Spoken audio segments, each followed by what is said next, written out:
I've been hunting my whole life. I've been studying animals' behavior and communication for over 30 years. And about 2 decades ago, I founded a company, Illusion, to create game call systems so you could talk to animals. And now it's time to share that information. Welcome to Deer Society's Calling Tips.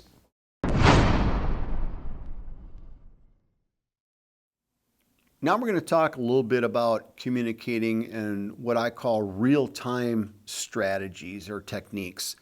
And what I mean by real-time is when I'm calling or communicating with a deer real-time, that's an actual real live deer and it's happening. I'm talking to that deer real-time. So there's some strategies and some techniques that I've used over the past because I've learned by my mistakes that I've made. And so last thing I want to do is lose that deer. Now, the first thing to keep in mind is when you have a deer and you're calling to a deer real time, and we go over this, it's like a broken record. Don't call directly at the deer, okay? If the deer sees and acknowledges you, never point the call directly at the deer. He's going to figure out what's going on.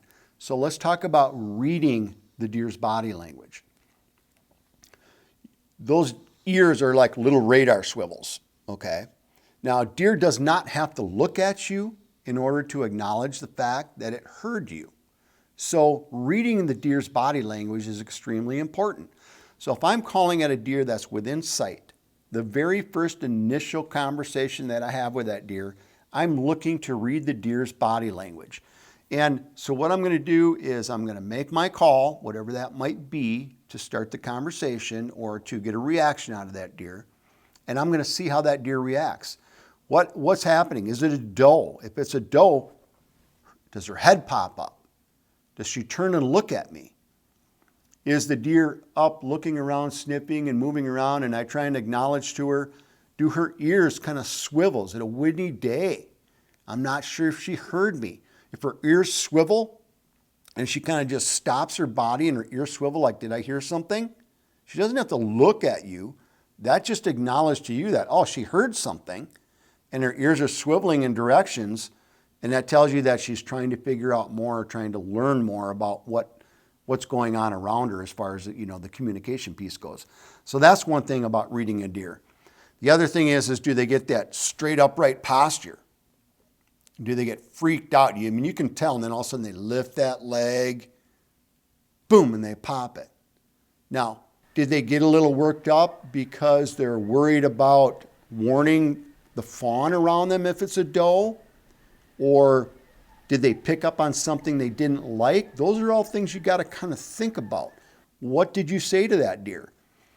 One scenario that I'll do is a fawn distress on does to get them to walk into me. And if a doe does that, they pop their head up at attention and they kind of lift that foot and don't really get into the pound snort thing, but just kind of lift it and just kind of like put it down like a little bit abruptly and continue to walk toward you.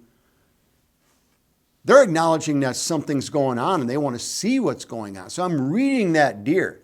I didn't spook that deer. I created an instinctive reaction out of that deer by what I said. So that's what I mean by reading deer. Now, another scenario, let's get into bucks. If a buck is there and I call real time to this buck, depending upon what type of a scenario I do, say I try to challenge him.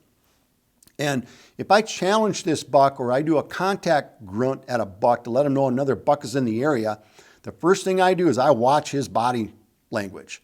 And if that deer pops his head up and he looks at me and he just stands there like a statue for a long period of time trying to lock me down, and then all of a sudden he just kind of like backs off and starts wandering off away directly the exact opposite, that tells me that I probably blew it. I probably called too loud. I probably startled him. I did something that wasn't, we'll put it this way, it didn't work, okay? So I got to keep that in mind. What's that deer thinking? How's it feeling? Now, if that deer pops his head up and doesn't look directly at me, means he heard something, but he's not sure what it was, and his ears are swiveling around trying to figure out where it was or what's going on, That's not a negative reaction. That's just saying, okay, that deer just acknowledged me. Now what's my next move?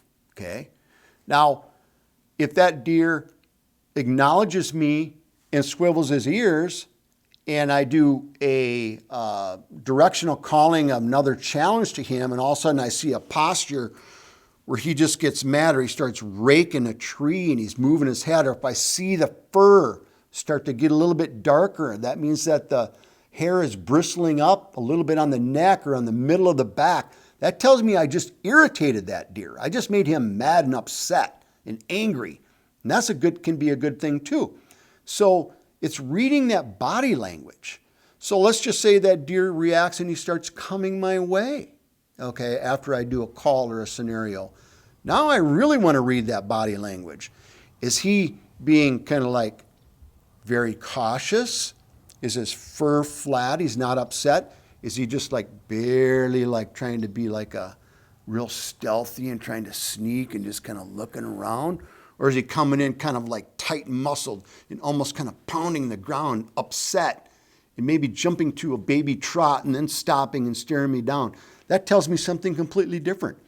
If he's being aggressive like that and he's got that kind of like a little hard step, I know I got him upset. I got that deer. There's no way I want to call at that deer if he starts coming at me. If he starts fading off, I got to kind of think, okay, is he just trying to catch the wind on me? I don't want to call to that deer if he's just trying to catch the wind on me, because I don't want him to locate exactly where I'm at and get directly downwind.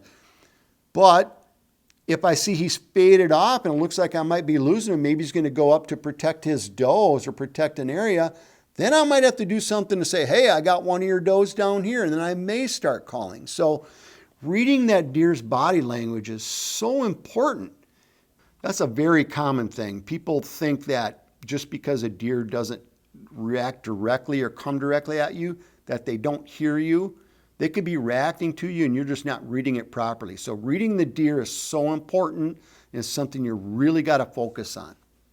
With the extinguisher game call, we changed the way that the industry looks at grunt calls. I don't think there's anything else anywhere near the performance level that this call can produce. When you can full a mature whitetail like that, your possibilities are really endless when you head to the woods. I use the extinguisher and the black racks. They're fantastic, and I would not go in the woods without them in my arsenal. The extinguisher deer call and black rack rattling system are the highest rated deer communication systems of all time. Get yours today at illusionsystems.com. Order now.